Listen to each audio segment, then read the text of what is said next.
এই মুহূর্তে দর্শক বন্ধুগণ, দিল্লি বিধানসভা নির্বাচনের ভোট গণনা, কোন দল ক্ষমতায় ফিরবে এটাই শুধু ভাগ্য নির্ধারণ। রাত পোহালেই 8 তারিখ সকাল 8টা থেকে চিত্রটা প্রথমে ব্যালট পেপার, সরকারি কর্মচারী, সরকারি নিয়োগ চাকরিজীবীরা কাকে ভোট দিতে পারে, যেটা পোস্টার ব্যালটে ভোট গণনা হবে সকাল 8টা থেকে রীতিমতো।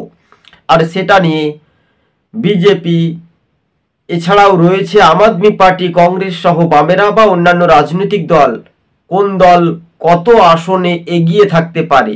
মোট আসন কিন্তু 70, ম্যাজিক ফিগার বলছে 36টি পেতে হবে।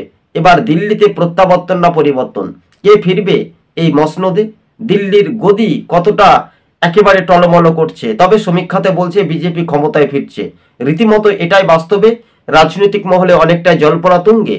তবে ফের যদি উল্টে যেতে পারে এই সমীক্ষা, এমনটাও কিন্তু পূর্বাভাস দেখা যাচ্ছে। 20টি চ্যানেলের মধ্যে দেখা যাচ্ছে যে অধিকাংশ চ্যানেলে বিজেপি কিন্তু এগিয়ে রয়েছে এই সমীক্ষা। অর্থাৎ এই যে গদিতে বসতে চলেছে বিজেপি এবং আম আদমি পার্টিকে হটিয়ে, সেটা কি কতটা সত্য হবে ঘটনা, এই বিষয়টা নিয়ে নানান রাজনৈতিক মহলে প্রশ্ন।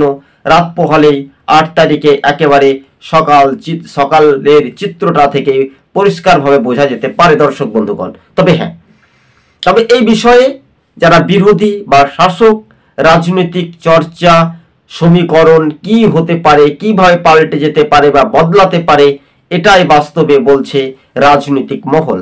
সবুজবঙ্গ নিউজ চ্যানেলটি প্রথম থেকে শেষ পর্যন্ত মনে রাখবেন এবং এই চ্যানেলে নতুন হলে সাবস্ক্রাইব করে সঙ্গে থাকবেন।